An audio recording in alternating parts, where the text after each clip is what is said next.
할렐루야. 이번 한 주간에도 하나님의 은혜와 사랑이 여러분과 여러분의 가정에 넘치기를 축원합니다. 지난 주간 여러분의 기도와 도움으로 필리핀 단기 봉사를 잘 다녀왔습니다. 제가 이곳에 온 지 불과 4년 조금 지났는데 벌써 우리 교회가 필리핀의 교회 1개를 개척해서 봉헌했고요, 2개의 교회를 리모델링하여 봉헌을 했습니다. 모두 헌신한 분들이 있었기 때문에 가능했는데요, 이번에도 교우 중에 그 교회를 보고 나서 도우면 좋겠다고 작년에 200만 원을 헌금을 하면서 그렇게 시작이 되었습니다. 우리 교회는 정말 좋은 교회입니다. 협력해 주신 교회와 성도님들 모두에게 감사의 인사를 전합니다. 지난달 30일 미국의 CBS 뉴스는요, 감동적인 사건 하나를 소개했습니다. 대충 이런 내용입니다. 앤디라는 청년이 자동차를 타고 가는데 땀을 뻘뻘 흘리면서 걸어가는 청년 하나가 있었어요. 얼마나 힘들까 이런 생각이 드니까 차를 세우고 그 청년을 차에 태웠습니다. 차에 타고 나서 이런저런 이야기를 나누다 보니까 그 청년은 매일 아침 출근하기 위해서 9km 걸어서 대략 한 1시간 반에서 2시간 이상 걸리는 그 거리를 매일 걸어서 출근을 한다는 거예요. 여러분, 그곳은 미국의 텍사스주입니다. 날씨가 얼마나 더운지 몰라요.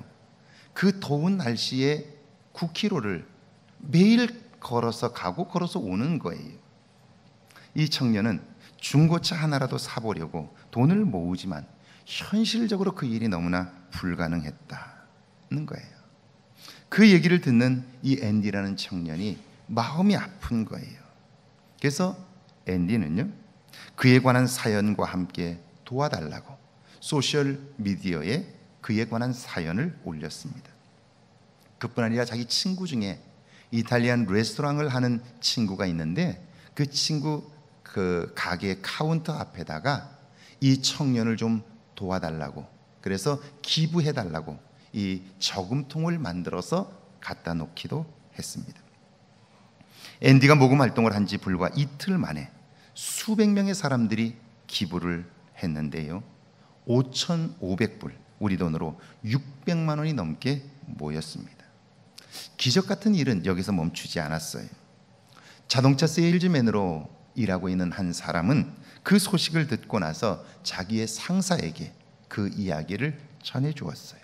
그러자 이 감동을 받은 그 자동차 판매 회사의 사장님은 그를 위해서 저렴한 가격으로 자동차를 마련해 줬습니다. 차만 있다고 되는 게 아니죠. 기름값이랑 보험료가 있어야 되잖아요. 그걸 아는 자동차 사장님은요, 1년 동안의 자동차 보험료와 한 달 동안 타고 다닐 수 있는 기름값까지를 그에게 주었습니다. 지난달 23일 앤디는 매일 걸어 다녔던 청년 저스틴에게, 저스틴, 얼마나 많은 사람들이 너를 도와주고 싶어 했는지 넌 아마 상상도 못할 거야.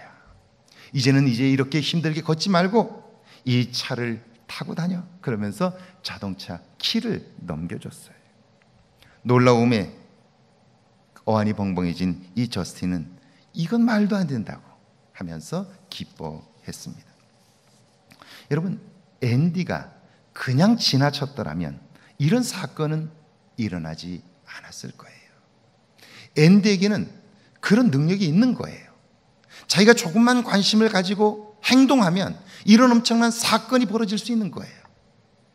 그런데 그냥 지나쳤다면 그런 사건은 일어나지 않았을 거예요. 사람들은 자꾸 자기에게 능력이 없다고만 생각해. 해보지도 않고 나에게는 할 수 있는 게 없다고만 생각하는 거예요. 나는 안 된다고, 나는 못한다고만 생각하는 거예요. 그렇지 않습니다. 그런 생각은 누구나 할 수 있어요. 그럼에도 불구하고 내가 어떻게 그런 일을 할 수 있어? 나는 못해 라고 판단을 했다면 감동적인 사건은 없었을 것입니다. 앤디도 그 일을 시작하면서 이렇게 될 줄 몰랐을 거예요. 그러나 믿고 했어요. 그랬더니 엄청난 사건이 벌어진 거예요. 믿음 안에서 사는 사람의 삶이 그런 것입니다. 사실 해외 선교를 하면서 항상 듣는 이야기 중에 하나가 우리 주변에도 어려운 사람들이 많은데 멀리까지 가서 그런 일을 해야 하나 하는 이야기예요. 교회는 교회 자체가 아니라 지역을 위해서 존재하는 거예요. 그러므로 당연히 지역에 어려운 이웃들이 있다면 교회는 관심을 가져야 합니다. 그뿐 아니라 성경은요, 그리스도인 된 우리들을 향하여 땅끝까지 이르러 내 증인이 되라, 그렇게 말씀해요. 사실 이번에 저희가 가서 리모델링을 한 판가신한 교회는 정말 어려운 교회입니다. 그분들에게 교회를 새롭게 단장하는 일은요, 현실적으로 불가능해요. 시간이 아무리 지나도 그렇게 예배당을 만들 수가 없어요. 사람들은 그렇게 되면 포기하고 말아요. 꿈도 꾸질 않아요. 그런데 그분들은 하나님께 기도했어요.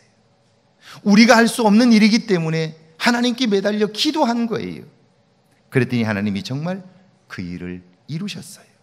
전혀 상관없는, 그것도 정말 먼 곳에 한국의 익산에 있는 신앙등 교회를 통해서 하나님이 그 일을 이루신 거예요. 우리가 믿음으로 행한 그 일이 그 교회 성도들에게는 하나님의 응답이 되었어요. 기적이 된 거예요. 마지막 봉헌 예배를 드리면서 그 교회 장로님께서 나와 인사를 했는데요, 감격해서 울먹울먹 하시는 거예요. 하나님은 그런 일을 위하여 오늘도 우리들에게 가라 말씀하는 거예요. 우리 하나 잘 먹고 잘 살면 여러분 그렇게 살 수 있어요. 그러나 그렇게 살면 살수록 우리의 삶에 감동은 없어요. 기쁨은 없어요. 식구들 먹고 살 수는 있어요. 그러나 삶은 점점 지쳐가요. 왜냐하면 즐거움이 없기 때문이에요. 그래서 하나님은요, 우리를 향해서 가라 말씀하는 거예요. 이 음성이 여러분에게도 들려지기를 주의 이름으로 축원합니다. 오늘 신약의 본문을 한번 보세요. 1절과 2절을 한번 같이 읽어볼까요? 사도행전 13장 1절과 2절입니다. 함께 읽습니다. 안디옥 교회에 선지자들과 교사들이 있으니 곧 바나바와 니게르라 하는 시므온과 구레네 사람 루기오와 분봉왕 헤롯의 젖동생 마나엔과 및 사울이라. 주를 섬겨 금식할 때에 성령이 가라사대 내가 불러 시키는 일을 위하여 바나바와 사울을 따로 세우라 하시니. 여러분, 안디옥 교회는요, 수리아 안디옥 지방에 세워진 교회인데, 이 교회는 이방 땅에, 그러니까 이 이스라엘 땅을 벗어난 이방 땅에 세워진 첫 번째 교회입니다. 스데반 집사가 순교를 당하고 예루살렘 교회가 박해를 받으면서 교인들이 뿔뿔이 흩어졌습니다. 그 중에 몇 사람이 안디옥 지역으로 왔는데 그들이 그곳에서 복음을 전하게 되면서 유대인뿐 아니라 헬라인들이 이 교회로 모여들기 시작했습니다. 성경에 보면 주의 손이 그들과 함께 하심에 수다한 사람이 믿고 주께 돌아오더라 그럽니다. 그들은 열심히 전도했고요, 교회는 엄청난 부흥을 경험했습니다. 이런 소문이 예루살렘 교회까지 전해지게 되었습니다. 그래서 예루살렘 교회는 바나바를 이 안디옥 교회의 목회자로 파송을 합니다. 근데 바나바가 가보니까 너무 교회가 커져서 자기 혼자 목회할 수가 없는 거예요. 그래서 사도 바울을 불러왔고요, 그와 함께 공동 목회를 하고 있었습니다. 두 사람이 열심히 성경을 가르쳤는데 말씀을 배운 그들이 말씀대로 살아서 그리스도인, 그리스도를 닮은 사람이라는 이름을 이곳에서 처음으로 받게 되었어요. 오늘도 예수 믿는 사람들을 그리스도인이라고 부르는데요, 이곳에서 처음으로 그리스도인이라는 이름을 얻게 된 거예요. 그런데 여러분, 2절에 보면요, 주를 섬겨 금식할 때에 이렇게 되어 있어요. 이 말씀은 교회가 어떤 목적을 가지고 금식하며 예배했다, 그런 말이에요. 바로 그럴 때에 성령께서 그들에게 응답하시는데요, 내가 불러 시키는 일을 위하여 바나바와 사울을 따라 세우라 그래요. 이건 이런 말입니다. 안디옥 교회는요, 갑자기 성장을 하게 되니까 할 일이 많았어요. 그럼에도 안디옥 교회는요, 교회의 사명을 위해서 하나님께서 왜 여기에 우리 교회를 세우셨는가, 하나님께서 왜 우리 교회를 축복하고 계시는가, 이걸 알기 위하여 금식했다, 예배드렸다, 그런 말입니다. 하나님, 우리 교회를 이 지역에 세우신 목적이 무엇입니까? 오늘 우리의 교회를 축복하시는 이유가 무엇입니까? 그들은 간절하게 기도했는데요, 금식하면서 기도했다는 것입니다. 그들은 교회가 평안하고 성장하니까 그걸 즐기는 것이 아니라 그때에도 하나님의 뜻을 알기 위하여 몸부림을 쳤던 거죠. 여러분, 어떤 교회가 좋은 교회입니까? 어떤 교회가 건강한 교회입니까? 성도들이 하나님의 뜻에 관심하고 교회는 하나님의 계획을 따라 순종하는 거죠. 끊임없이 교회의 지도자들은 우리 교회를 이곳에 세우신 하나님의 목적이 무엇인지를 관심하고요, 금식하며 기도하는 교회, 그 교회가 좋은 교회예요. 왜냐하면 그 일을 놓쳐버리면 교회 안에 생명력을 잃어버릴 수밖에 없기 때문이죠. 그들은 열심을 다하여 성도들이 기도했어요. 그 일을 위해서 금식했어요. 그러자 하나님께서 그들의 기도에 응답하셨습니다. 바나바와 사울을 선교사로 파송하라는 거예요. 여러분, 이 말씀은 받아들이기가 어렵습니다. 왜냐하면 안디옥 교회가 지금 부흥을 해서 많은 사람들이 그 안에 있다고 말하지만, 그러나 그 교회는 얼마 되지 않은 교회예요. 기초가 약한 교회예요. 한번 바람이 불거나 잘못된 이단 사상에 심취한 사람이 들어와서 교회를 헤집어 놓으면 교회는 한순간에 무너질 수도 있는 그런 상태였습니다. 그러니까 바나바와 사울은 그 교회의 목회자들인데요, 그들을 선교사로 파송하고 나면 교회가 어려워질 수 있는 거예요. 구심점, 이 건물을 지탱하고 있는 기둥들인데 그걸 빼버리면 건물이 무너질 수도 있는 거예요. 그런데 하나님은요, 그런 그들을 뽑아 선교사로 파송하라는 거예요. 여러분 같으면 어떻게 하시겠습니까? 갑자기 우리 교회 안에 가장 중심이 되는 저를 선교사로 파송하라 라고 한다면 여러분 어떻게 될까요? 미국의 텍사스 출신으로 브라질에서 선교사로 사역한 목사님이 고향에 돌아와서 주의회가 주최하는 만찬에서 간증을 하게 됩니다. 목사님은 선교지의 어려움을 호소하면서 특별히 브라질 여성들을 가르칠 젊은 여자 선교사가 필요하다고 강조를 했어요. 그때 청중, 그 이야기를 듣고 있었던 사람들 중에 아주 젊은 청년 하나가, 여자 청년 하나가 손을 들고 일어납니다. 그러면 이렇게 말해요. 아빠, 제가 가겠습니다. 그래, 제가 갈게요. 거기 제가 갈게요. 그러자 그 목사님의 하나밖에 없는 딸이 가겠다고 나서니까요, 목사님은 이렇게 말합니다. 얘야, 좀 가만히 있어. 너 가라 그러는 거 아니야. 그래, 어려우니까 내 딸은 보내고 싶지 않은 거예요. 이게 누구나 가지고 있는 마음이에요. 오늘 우리도 그렇지 않느냐는 거예요. 오늘 교회가 하나님에 의하여 다스려진다면 하나님의 명령을 듣고 그 일에 순종하는 일이 중요해요. 그런데 사람들은요, 하나님이 말씀하셔도 우리가 우리 생각으로 판단해요. 목사님이 안 계시면 교회가 어려워지니까 안 돼, 그렇게 생각하는 거예요. 나는 바쁘니까 안 돼, 이렇게 생각하는 거예요. 그러니까 하나님의 명령을 듣지 못하고 들어도 순종하지 않으면 하나님의 일들을 경험할 수 없게 되는 거죠. 하나님, 나를 향하신 뜻이 무엇입니까? 우리 교회를 세우신 목적이 무엇입니까? 그들이 간절히 기도했을 때 하나님은 선교하기 위하여, 생명을 구원하기 위하여 너희를 불렀고 교회를 세웠다는 거예요. 그런데 어떻습니까? 하나님은 그렇게 말씀하시지만 그 일에 순종하는 일은 결코 쉽지 않습니다. 이때 여러분 어떻게 해야 할까요? 이때 교회는, 성도들은 어떻게 해야 할까요? 사도행전 13장 3절이죠. 같이 한번 읽어볼까요? 3절 시작. 이에 금식하며 기도하고 두 사람에게 안수하여 보내니라. 이에 금식하고 기도하고 그들은 또 한 번 간절하게 매달렸습니다. 이 기도는 하나님의 뜻을 알게 해달라고 하는 기도가 아닙니다.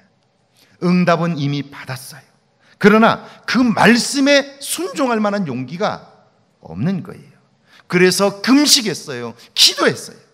사랑하는 여러분, 신실한 사람, 성숙한 교회는요, 하나님의 뜻에 순종하기 위하여 금식하는 거예요. 애쓰고 힘쓰는 거예요. 어떤 교회가 좋은 교회입니까? 이런 교회 지도자들이 있는 교회가 좋은 교회예요.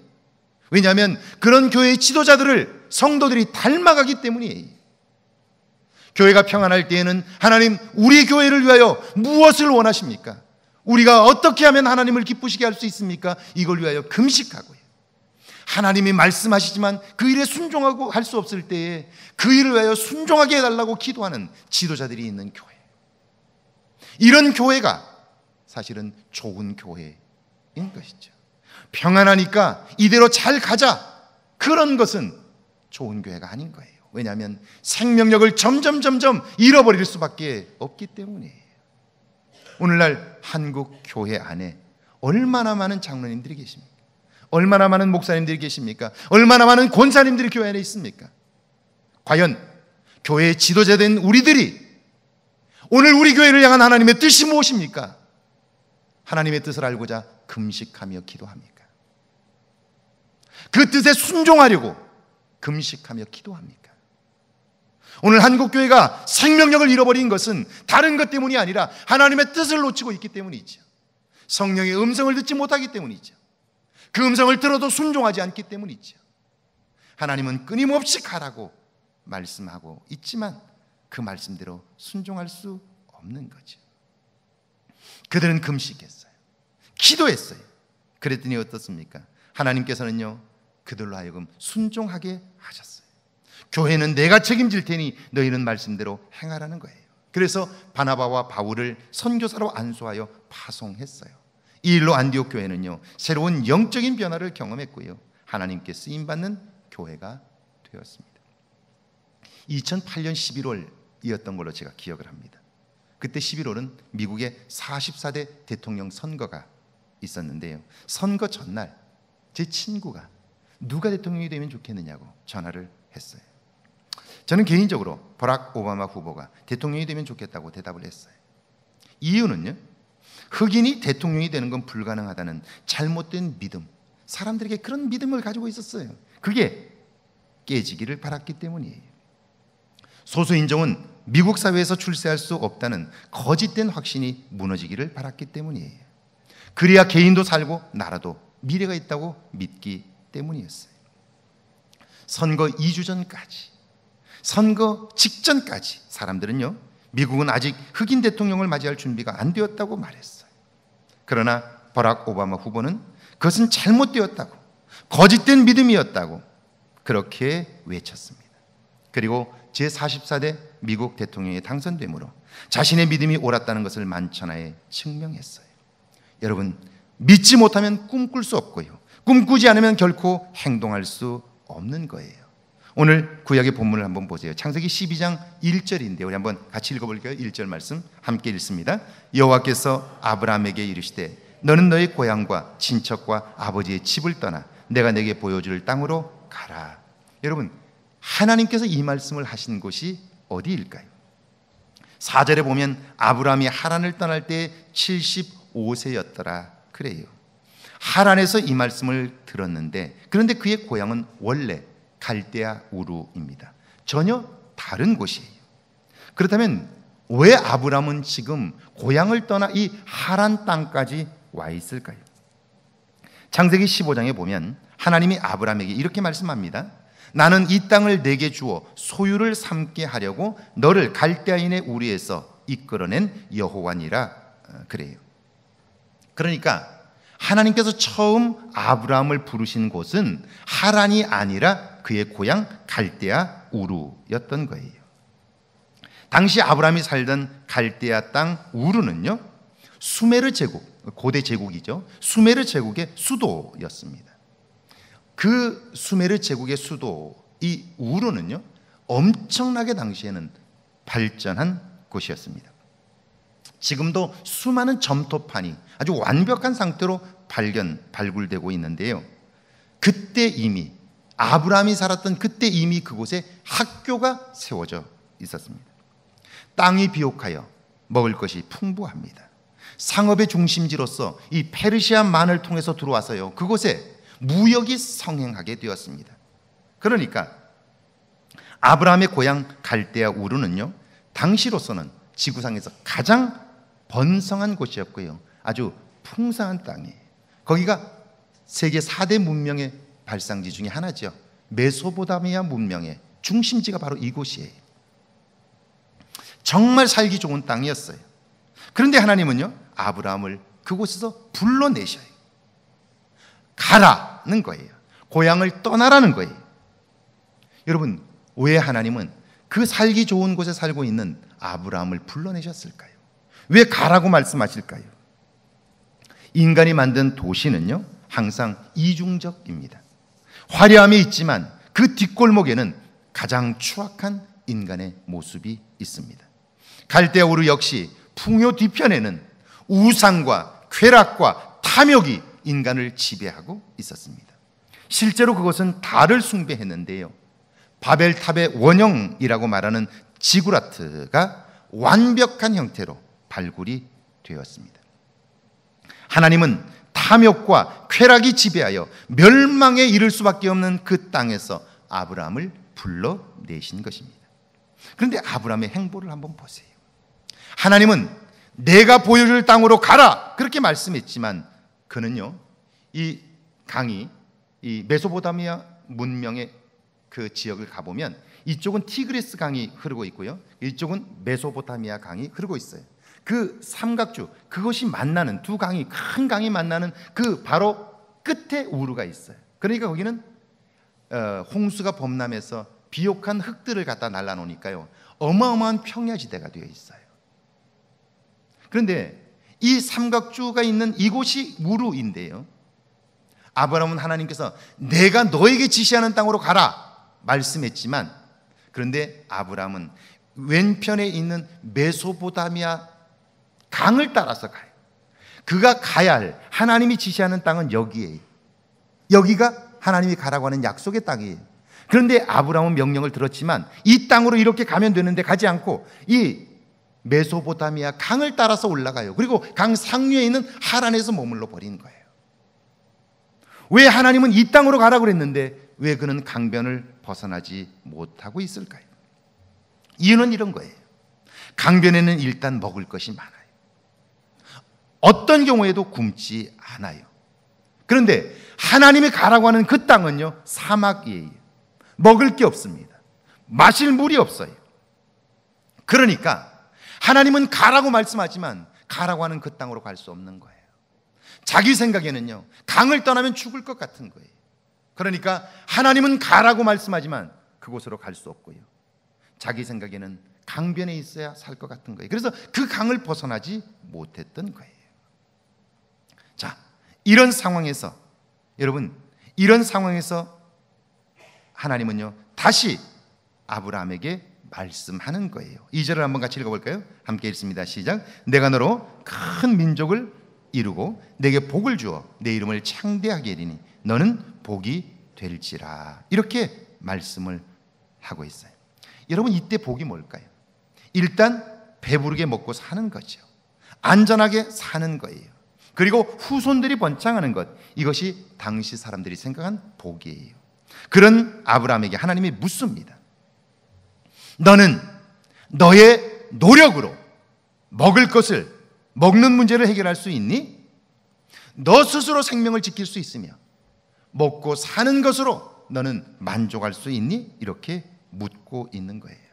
너는 너의 노력으로 내 후손들이 번창하게 할 수 있니? 그렇게 묻는 거예요. 여러분, 어느 부모인들 자식이 잘 되는 걸 원치 않겠어요? 다 자식을 잘 가르치고 싶고 잘 키우고 싶어요. 다 출세시키고 싶어요. 그래서 우리가 얼마나 노력을 했습니까? 그런데 그게 부모의 마음처럼 되던가요? 우리는 공부만 열심히 시키면 다 잘 될 거라고 생각하지만 그렇지 않잖아요. 하나님이 묻고 있어요. 너는 너의 노력으로 네가 생각했던 것들을 다 이룰 수 있니? 혹시 그것 때문에 내 삶이 힘들어지는 건 아니니? 점점 더 어깨에 무거운 짐들을 지고 사느라 스트레스 속에서 살지 않니? 살면 살수록 기쁨이 있는 것이 아니라, 보람이 있는 것이 아니라 살면 살수록 점점 지쳐가는 건 아니야? 그렇게 묻고 있는 거예요. 내 후손들의 미래를 네가 책임질 수 있어? 그걸 묻고 있는 거예요. 솔직하게 그렇지 못하다면 나를 따르라는 거예요. 아브라함은 하나님의 질문 앞에 대답할 수 없었습니다. 그래서 그는요, 말씀을 따라 나설 수밖에 없었던 겁니다. 그런 그에게 하나님이 약속합니다. 내가 너로 큰 민족을 이루고 내게 복을 주어 내 이름을 창대하게 하리니 너는 복이 될지라. 하나님은 그에게 이렇게 말씀하세요. 내가 너의 복이 되고 나와 함께 있는 내가 모든 사람들과 후손들의 복이 될 것이다 라고 하는 거예요. 내가 너의 복이 되어 줄게. 나와 함께 있는 너가 복이 있게 되어 너를 통하여 수많은 사람들이 복된 삶을 살게 될 거야 라고 말씀하는 거죠. 그 명령, 그 말씀에 순종하면 하나님이 함께 하시는 것을 눈으로 보게 돼요. 삶으로 체험하게 돼요.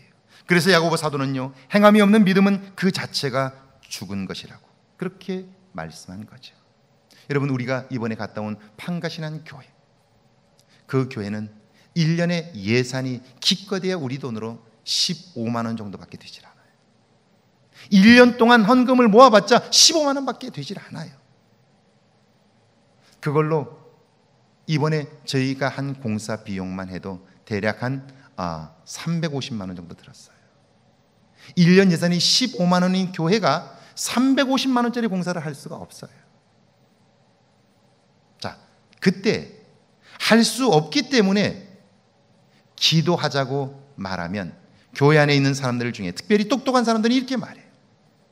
아니, 1년에 15만 원밖에 안 되는데 그 유지비 쓰고 나면 기껏 모아야 5만 원 정도 모을 수 있는데 5만 원 모아가지고 언제 350만 원짜리 공사할 수 있느냐고. 불가능한 일을 위해서 기도한다는 게 말이 되냐고. 그건 할 수 없는 거라고 그렇게 말해요. 그 말이 틀린 말은 아니지요. 그러나 하나님이 하시는 일은 우리의 생각 너머에서 이루어지는 일들이에요. 우리가 할 수 없기 때문에 포기하는 것이 아니라 할 수 없기 때문에 하나님께 기도하는 거예요. 할렐루야.